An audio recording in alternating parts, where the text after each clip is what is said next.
जो पहले आपका प्रोजेक्ट था वो था एग्रोबोट, एक रोबोट जो किसानों की हेल्प कर सके। क्योंकि अब आपका जो विचार है वो वहां से शिफ्ट होके एक वेबसाइट की तरफ चला जाता है।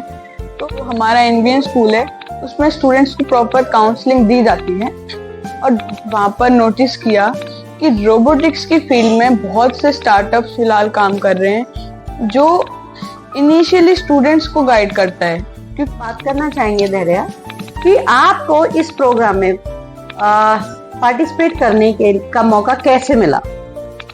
तो सबसे पहले हमारा जो स्कूल है उसको सीबीएसई की तरफ से एक मेल आई, जिस मेल में ये मेंशन था कि आपके स्कूल से यानी एनवीएन स्कूल से जो भी छात्र यानी स्टूडेंट्स एंटरप्रेन्योरशिप के लिए इंटरेस्टेड हैं वो एक फॉर्म फिल कर सकते हैं। नमस्कार साथियों, आप सभी का स्वागत है एनवीएन स्कूल के तीसरे पॉडकास्ट में। हमारा जो आज का विषय है वो है हमारे स्कूल के एक बच्चे ने आईआईटी रोपड़ में एंटरप्रेन्योरशिप प्रोग्राम में सहभागिता की, पार्टिसिपेट किया। तो आज हम अपने इस पॉडकास्ट में उसके एक्सपीरियंसेस के बारे में जानेंगे, उसे वहां जाके कैसा महसूस हुआ और उसने वहां से क्या क्या लर्निंग्स की। साथियों, जैसा कि आप जानते हैं कि सरकार ने एजुकेशन पॉलिसी में काफी सारे बदलाव लाए हैं। जो हमारी नई शिक्षा नीति है एनईपी 2020, वो शिक्षा का पूरा प्रारूप जो है, वो स्वरूप जो है उसको बदल रही है। शिक्षा नीति कहती है कि बच्चों को रोट लर्निंग से एक्सपीरियंशियल लर्निंग की तरफ हमें मोटिवेट करना है, प्रेरित करना है, लेके जाना है। जैसा आप सभी जानते हो कि देश की जो जनसंख्या है वो बढ़ रही है, सरकार उतने रोजगार उत्पन्न नहीं कर पा रही है जितनी की रिक्वायरमेंट है। तो अब के समय की डिमांड क्या है?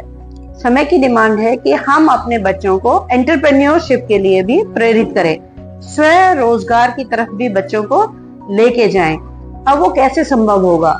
वो संभव होगा जब हम स्कूली शिक्षा के साथ साथ ही बच्चों को इस लेवल का एक्सपोजर दें और उन्हें मोटिवेट करें कि वो आगे जाके अपना स्वयं रोजगार करें और दूसरे बच्चों को भी रोजगार देने में सक्षम हो और काबिल हो। तो आइए इन्हीं शब्दों के साथ हम आज अपने इस पॉडकास्ट में स्वागत करते हैं धैर्य का, जो कि हमारे स्कूल का क्लास 8वीं का छात्र है। तो Dhairya, welcome to the podcast. Thank you, ma'am, for giving me such a great platform to express my experience while visiting IIT Ropar. Okay, thank you धैर्य। So सबसे पहले हम ये बात करना चाहेंगे धैर्य कि आपको इस प्रोग्राम में पार्टिसिपेट करने का मौका कैसे मिला। तो सबसे पहले हमारा जो स्कूल है उसको सीबीएसई की तरफ से एक मेल आई, जिस मेल में ये मेंशन था कि आपके स्कूल से यानी एनवीएन स्कूल से जो भी छात्र यानी स्टूडेंट्स एंटरप्रेन्योरशिप के लिए इंटरेस्टेड हैं वो एक फॉर्म फिल कर सकते हैं। तो जैसा कि आपको बताए कि बचपन से ही मेरा ये एक ही एम है, एक ही मोटो है कि मैं बड़े होकर एक सक्सेसफुल एंटरप्रेन्योर बनूं।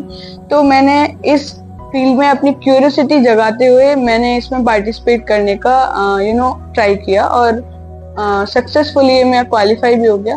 तो उसके बाद मैं वहाँ पे आईआईटी रोपड़ का एक्सपीरियंस। बहुत अच्छी बात है धैर्य कि इतनी कम उम्र में आप ऐसे एक प्रोग्राम के लिए सिलेक्ट हुए, और ये आपके लिए और आपके माता पिता के लिए दोनों ही बधाई का विषय है कि इतनी छोटी उम्र में आपको इस लेवल का एक एक्सपोजर मिला। अब मेरा जो नेक्स्ट क्वेश्चन है वो ये है धैर्य कि जब आप पहली बार आईआईटी रोपड़ के गेट पर थे तो आपके मन में उस टाइम किस तरह के भाव थे?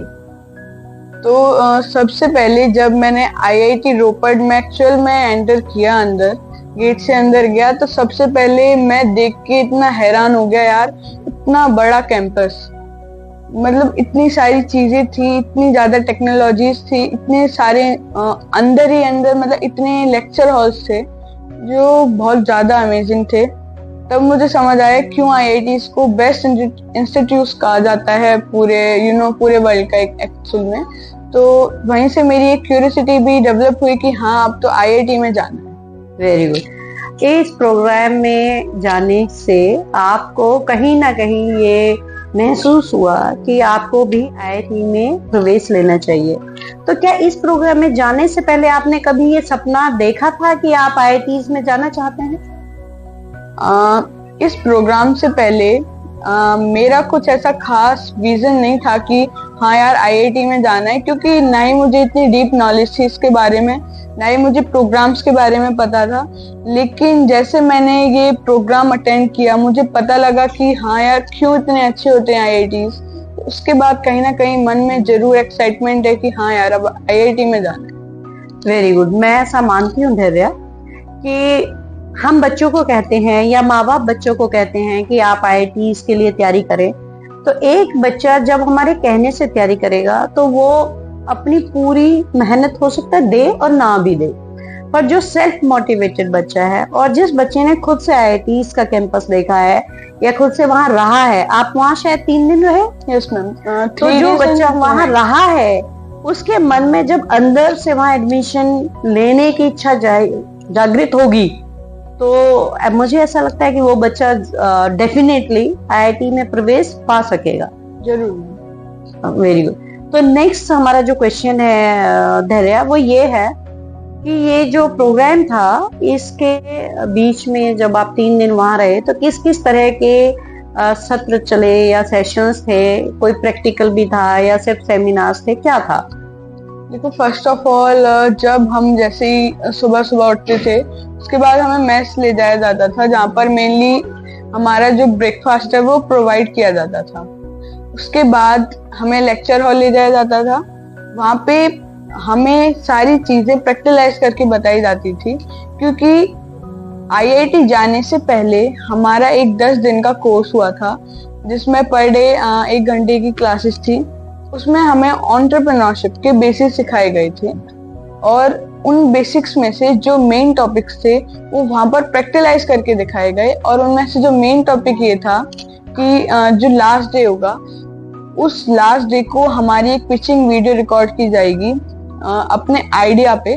हम सभी ग्रुप्स डिवाइड किए गए थे, अराउंड 12 to 13 ग्रुप्स थे और हर ग्रुप में अराउंड 4 स्टूडेंट्स थे, तो सभी का अलग अलग आइडियाज था। तो हमें टीम वर्क करके एक सिंगल आइडिया को सिलेक्ट करना था और उस पर फिर बाद में फर्दर काम करके उसके बाद हमें एक पिचिंग करनी थी जो वहाँ पर जजेस थे।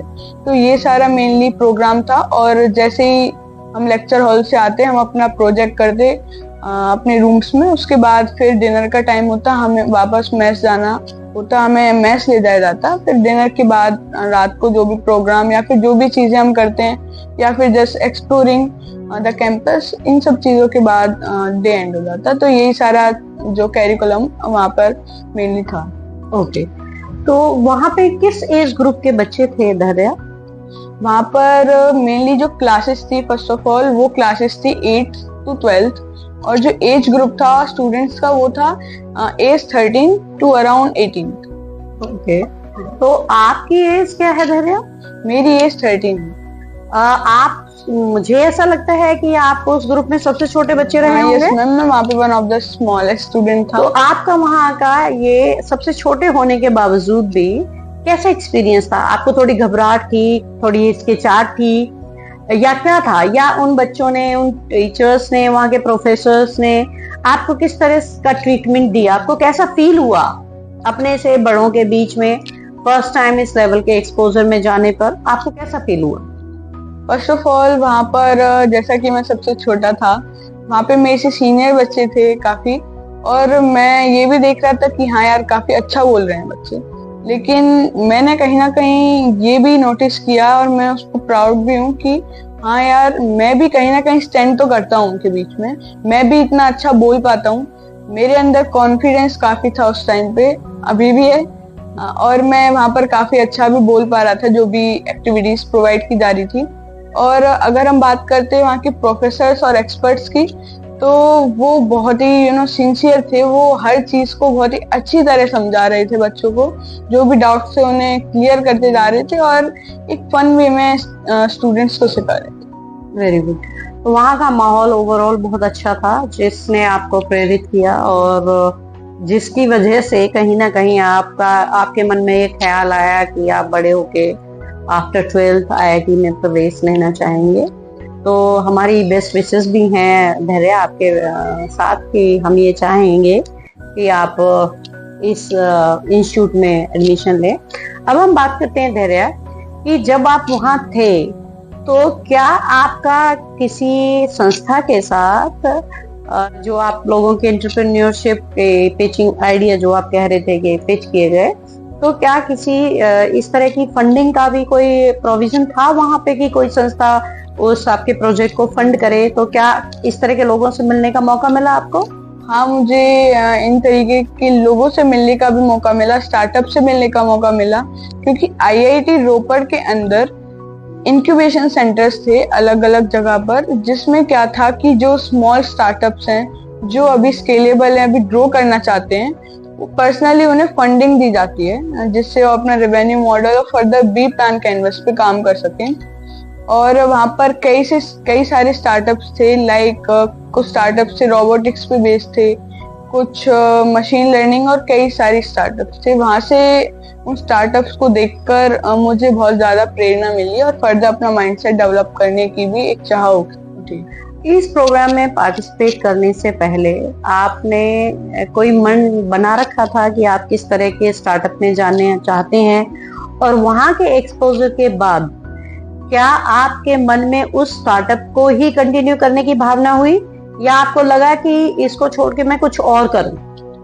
हाँ, उस प्रोग्राम में जाने से पहले मेरा इनिशियली एक आइडिया भी था एक स्टार्टअप का, जो इस तरीके से था, उसका नाम मेनली था एग्रोबॉट, जिसमें क्या था कि जैसा कि हम मेनली आजकल हम जहाँ पर हैं, मतलब जहाँ पर हम स्टे करते हैं, जहाँ पर हम फिलहाल हैं, वहाँ पे एग्रीकल्चर को बहुत ज्यादा बढ़ावा दिया जाता है, लेकिन जो किसान है हमारे फार्मर्स, वो बहुत ज्यादा काम करते हैं। तो उसके लिए कुछ मशीन्स डिजाइन की जाएं जो कि कॉस्ट एफिशिएंट हो, उनका कॉस्ट बहुत कम हो, क्योंकि जो मेनली मशीन्स फिलहाल अवेलेबल हैं वो बहुत ज्यादा कॉस्टली हैं। तो मेरा इस तरीके का कुछ आइडिया था, लेकिन जब मैंने वो प्रोग्राम अटेंड किया, मुझे कुछ चीजें पता लगी कि किस टाइप का आइडिया होना चाहिए। उन चीजों को ध्यान में रखते हुए मेरा इस कॉन्सेप्ट को लेके थोड़ा आइडिया चेंज हुआ। मेरा आइडिया थोड़ा क्या कंप्लीटली चेंज हो गया। मेरा आइडिया फिर ये था कि मैं एक एप्लीकेशन बनाऊं, मेनली इसका नाम क्लेरीपाथ होगा। आपको तो पता ही होगा कि जो आजकल के स्टूडेंट्स हैं जो 12th पास करते हैं, उनके पास ऐसा कुछ प्रोविजन नहीं होता कि फर्दर वो क्या करना चाहते हैं और किस सब्जेक्ट को चूज करना चाहते हैं, किस स्ट्रीम में जाना चाहते हैं, किस यूनिवर्सिटी में वो एडमिशन ले सकते हैं। तो इस प्रॉब्लम को शॉर्ट आउट करते हुए मैंने सोचा एक एप्लीकेशन या वेबसाइट हो जिसमें क्या हो कि स्टूडेंट्स पहले अपनी फुल ऑन डिटेल्स भर सके अपने बारे में, जो भी उनका इंट्रो हो या फिर पूरी चीजें। उसके बाद उन चीजों के बेस पर हम उन्हें कुछ यूनिवर्सिटीज प्रोवाइड कराएं, कुछ स्कॉलरशिप प्रोवाइड कराएं with full information about them. और वहां पर साथ में एक AI चैटबॉट भी होता है, जिससे जो भी स्टूडेंट्स हैं उनकी कुछ भी क्वेरी है जो हमने इंफॉर्मेशन प्रोवाइड कराई है उससे रिलेटेड, वो उसको सॉर्ट आउट कर सकते हैं। साथ में अपना डेली अपना शेड्यूल की क्या करें और टाइम टेबल, ये सब चीजें भी बनवा सकते हैं। तो ये बेसिकली मेरा आइडिया है और फिलहाल मैं इस पे काम भी कर रहा हूँ। वेरी गुड, आपने इस पे काम शुरू कर दिया है। तो अगर मैं दोनों चीजों को देखूं धैर्य, जो पहले आपका प्रोजेक्ट था वो था एग्रोबॉट, एक रोबोट जो किसानों की हेल्प कर सके, क्योंकि आप एक ऐसे परिवेश में हैं जहाँ पे खेती बाड़ी की जाती है। तो कहीं ना कहीं इस आइडिया के साथ एक ह्यूमैनिटी भी जुड़ी हुई थी, यानी कि आप यहाँ के लोगों की एक तरह से हेल्प भी करना चाह रहे थे और उसे इकोनॉमिकली भी उस लेवल पे बनाना चाह रहे थे ताकि आम आदमी उसको अफोर्ड कर सके। अब आपका जो विचार है वो वहां से शिफ्ट होके एक वेबसाइट की तरफ चला जाता है। तो मुझे ऐसा लगता है, क्या आपको ये महसूस हुआ वहां जाके कि हमारे बच्चों का जो माइंड है वो अभी, या हमारे बच्चों को उस तरह की काउंसलिंग्स नहीं दी जा रही हैं या उस तरह का प्लेटफॉर्म नहीं दिया जा रहा है जिससे कि वो अपने आप को एक नई दिशा दे सकें, एक नई राह दे सकें, अपने आप को पहचान सकें और अपने लिए, उनके लिए क्या बेस्ट है वो चूज कर सकें। तो आपका ये जो शिफ्ट है थॉट प्रोसेस, एक एग्रोबोट से एक वेबसाइट पे, ये किस वजह से हुआ? फर्स्ट थिंग, जैसे कि काउंसलिंग की बात यहाँ पे की जा रही है, आई डोंट नो कि फर्दर स्कूल्स में क्या काउंसलिंग, क्या प्रोसेस प्रोवाइड किया जाता है, लेकिन मैं ये कह सकता हूँ कि जो हमारा एनवीएन स्कूल है उसमें स्टूडेंट्स को प्रॉपर काउंसलिंग दी जाती है। और दूसरी चीज कि मेरा जो माइंडसेट है एक गोल से वो दूसरी गोल की तरफ शिफ्ट क्यों हुआ, तो उस चीज का मेन रीजन था कि फर्स्ट ऑफ ऑल, पहली चीज जो फार्मर्स हैं उनका तो कहीं ना कहीं इस फील्ड में मेरा सक्सेसफुल होना थोड़ा टफ हो जाएगा। तो इसी चीज के लिए मैंने अपना माइंडसेट शिफ्ट किया और एक बेटर आइडिया पे काम करने का ट्राई किया जो इनिशियली स्टूडेंट्स को गाइड करता है, क्योंकि फर्स्ट ऑफ ऑल जो स्टूडेंट्स की फर्स्ट प्रायोरिटी होती है वो होती है एजुकेशन। तो एजुकेशन पे अगर मैं काम करूंगा तो ये बहुत ज्यादा बेहतर ऑप्शन होगा। और साथ ही इस तरीके का ऐसा कुछ लार्ज स्केल पर कुछ ऐसा प्रोजेक्ट भी नहीं है, ऐसी मतलब कुछ वेबसाइट्स या एप्लीकेशंस भी नहीं है जो इस टाइप से स्टूडेंट्स को एक्सपोजर प्रोवाइड कराती हैं और उनका फर्दर माइंडसेट डेवलप करते हैं। आपका ये मानना है धैर्य कि आने वाली जो जनरेशन है हम उसको एक सही गाइडेंस दें और वो जो बच्चे हैं अपने इंटरेस्ट के अनुसार अपना कैरियर चूज कर सकें या अपने लिए एक ऐसा फील्ड चूज कर सकें जिसमें वो कुछ नया कर सकें, हैं नई इन्वेंशंस कर सकते हैं। तो अब जब आप ये प्रोग्राम में पार्टिसिपेट किए और आप वहाँ गए तो आपने वहाँ देखा होगा कि जो बच्चे हैं वो काफी क्लियर हैं अपने दिमाग में और कुछ नए आइडियाज के साथ आ रहे हैं। तो आप कैसा महसूस करते हैं, क्या स्कूल्स में हम बच्चों को उस लेवल का एक्सपोजर दे पाते हैं कि बच्चों में क्रिएटिविटी बढ़े? मेरे अकॉर्डिंग स्कूल्स में अभी मैं वही चीज बोलूंगा कि दूसरे स्कूल्स के बारे में मुझे नहीं पता। मैं जहाँ तक है अपना एक्सपोजर बता सकता हूँ अपने ही स्कूल में, एनवीएन स्कूल में। मुझे जहाँ तक लगता है कि अगर बात होती है एक एक्सपोजर, एक टाइप ऑफ क्रिएटिविटी डेवलप करने की, तो हमारा स्कूल इस चीज पे बहुत ही अच्छी तरीके से काम कर रहा है, क्योंकि वो इस टाइप के प्रोग्राम्स जो है आयोजित करता है जिससे कि जो स्टूडेंट्स हैं उनको एक क्वाइट गुड एक्सपोजर मिल सके। और जो दूसरी संस्थाएं लाइक चाणक्य, उनसे भी हमारा स्कूल टाई अप करता है जिससे अलग अलग फील्ड्स में बच्चा अपनी पहचान ढूंढ सके कि क्या चीज है जिसमें वो फर्दर। इसके साथ साथ और भी activities such as group activities, नेल्टस, एसओएफ और साथ ही साथ इमेगो की तरीके की और भी एक्टिविटीज जो है आयोजित की जाती हैं, जिससे एक स्टूडेंट फर्दर अपना जो गोल है वो डिसाइड कर सके, वो ये डिसाइड कर सके वो किस फील्ड में अच्छा है और वो किस में काम कर सकता है। यानी कि आप ये कहना चाहते हैं बेसिकली कि एनवीएन जो स्कूल है वो बच्चों की ऑलराउंड डेवलपमेंट पे काम करता है और उन्हें विभिन्न प्लेटफॉर्म भी प्रोवाइड करता है जिससे बच्चे अपनी स्किल्स को दिखा सकें, शोकेस कर सकें, क्योंकि हर बच्चा तो पढ़ाई में अच्छा नहीं होता। तो इसलिए उन सभी बच्चों को उनके इंटरेस्ट के अकॉर्डिंग प्लेटफॉर्म्स प्रोवाइड करना भी बेहतर है।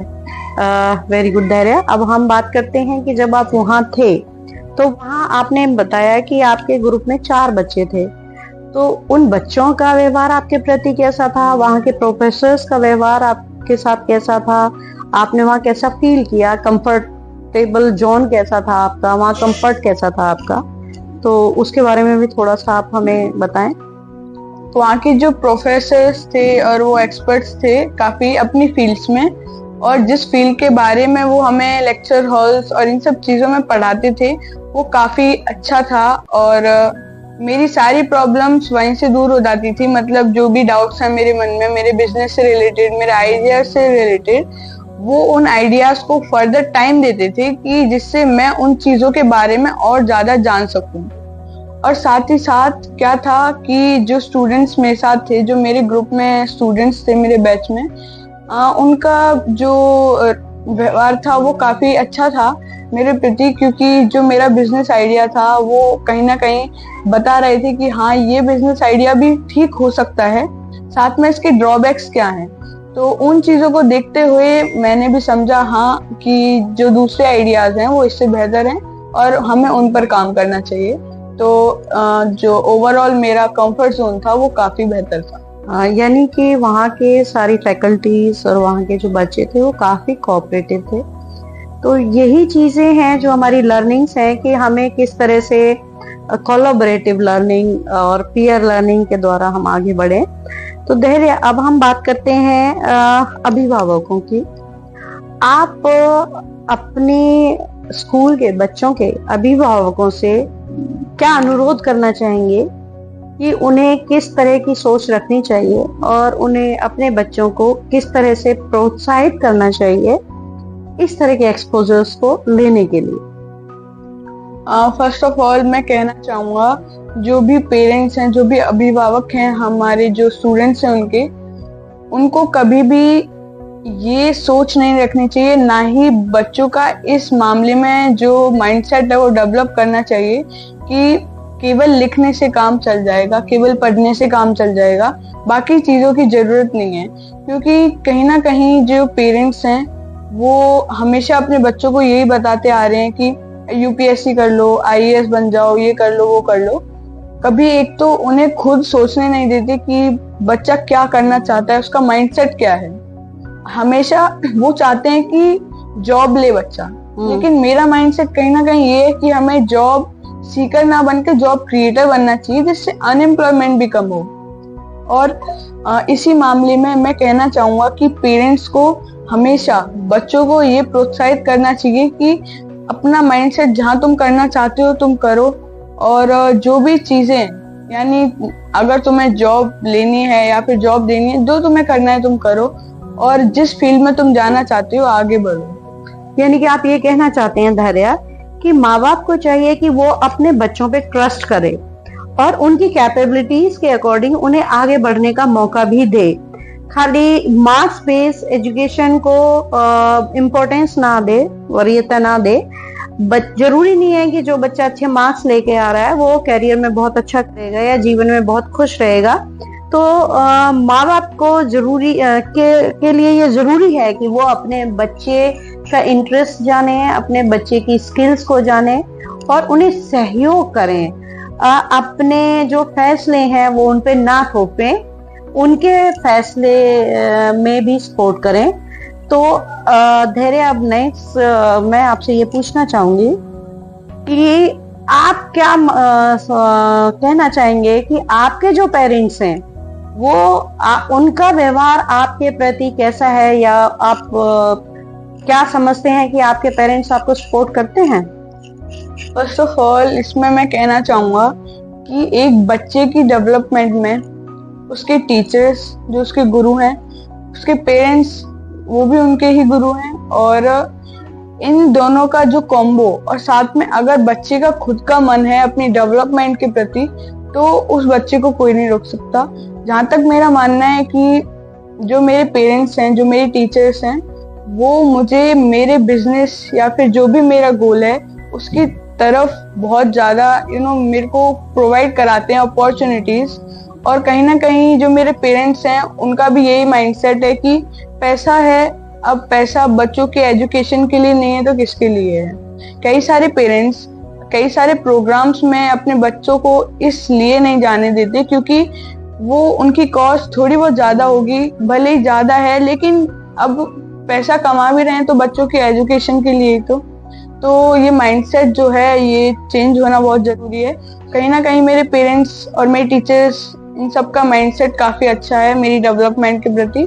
तो मैं यही कहना चाहूँगा कि हमेशा जो पेरेंट्स हैं उन्हें बच्चों के एजुकेशन पर पैसा खर्च करना चाहिए। ऐसा नहीं कि पैसा बचाओ। पेरेंट्स जो है कि हमेशा यही सोचते हैं कि अरे यार अब इतना पैसा जा रहा है बच्चों के एजुकेशन में, अब और क्या एडिशनली और क्या हम खर्च करें। तो ऐसा बिल्कुल नहीं करना चाहिए। और कहीं ना कहीं जो माइंडसेट है ये मेरे पेरेंट्स का बिल्कुल नहीं है, और टीचर का भी एक डेवलपमेंटफुल माइंडसेट है मेरे प्रति। Very good. तो आप ये मानते हैं धैर्य कि आप सौभाग्यशाली हैं, आपको टीचर्स भी अच्छे मिले हैं और आपको पेरेंट्स भी अच्छे मिले हैं। और ये बात तो मैं भी कहूंगी, क्योंकि मैं पर्सनली आपके फादर को बहुत अच्छे से जानती हूँ। और ये बात आपने बड़ी अच्छी कही कि पैसे को वरीयता ना देके, इम्पोर्टेंस ना देके, अगर हम बच्चे की लर्निंग्स को, बच्चे के एक्सपोजर को वरीयता देंगे तो डेफिनेटली बच्चा कभी आपको निराश नहीं करेगा। और उसका सही मार्गदर्शन करना माँ बाप और टीचर्स दोनों का ही कार्य है। तो अगर दोनों अपना अपना कर्तव्य निभाएंगे तो बच्चा आगे ग्रो करेगा। तो अब बात करते हैं धैर्य कि आपके साथ आपके स्कूल में जो बच्चे पढ़ते हैं, आप तो कहीं ना कहीं जो मेरा माइंडसेट है, मैं बस जो स्टूडेंट्स हैं उन्हें यही बताना चाहता हूँ कि उन्हें हमेशा ट्राई करना चाहिए रॉट लर्निंग से हटकर वो एक बड़े लेवल का एक्सपोजर लें। बड़ा लेवल भी नहीं तो एक कहीं ना कहीं छोटे लेवल पे तो जाएं, एक्सपोजर तो लें कि क्या चीजें हो सकती हैं, क्योंकि इन दोनों का जो डुअल कॉम्बो है वो बहुत ही अच्छा है, बहुत ही बेहतरीन है, जिससे ओवरऑल बच्चे की डेवलपमेंट पे काफी फर्क पड़ सकता है। तो मैं बच्चों के लिए ये कहना चाहूंगा कि बढ़ चढ़कर हर प्रोग्राम में पार्टिसिपेट करें। वेरी गुड धैर्य। सो आज हमारा जो पॉडकास्ट था वो धैर्य के एक्सपीरियंस के आधार पर था कि उसका एक्सपीरियंस कैसा रहा। और मुझे ये बताते हुए बहुत ही प्रसन्नता है कि धैर्य का जो IIT रोपड़ का एक्सपीरियंस था वो बहुत अच्छा था। और भविष्य में भी हम ये कोशिश करेंगे कि हमारे ज़्यादा से ज़्यादा बच्चे इस तरह के एक्सपोजर ले सकें और वो जॉब सीकर ना बन के जॉब गिवर बने। तो आप सभी ने महसूस किया होगा कि जब हम छोटी उम्र में बच्चों को इस तरह का एक्सपोजर देते हैं तो बच्चों की जो सोच है वो बहुत ज़्यादा विकसित होती है और बच्चे हमेशा कुछ नया करने के लिए प्रेरित होते हैं। तो मिलते हैं आपसे अपने नए नेक्स्ट पॉडकास्ट में। आप सभी का बहुत बहुत धन्यवाद हमें देखने के लिए और सुनने के लिए। धन्यवाद। Thank you ma'am for giving me such a great opportunity to pursue my dreams, and it's a really a kind of good luck for me that I have got such a good teachers and my parents.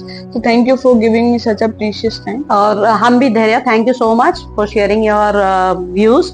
और हम भी ईश्वर से प्रार्थना करते हैं कि भविष्य में आप बहुत आगे आगे जाएं, अपने पेरेंट्स का, अपने स्कूल का और अपने समाज का नाम रोशन करें। Thank you so much.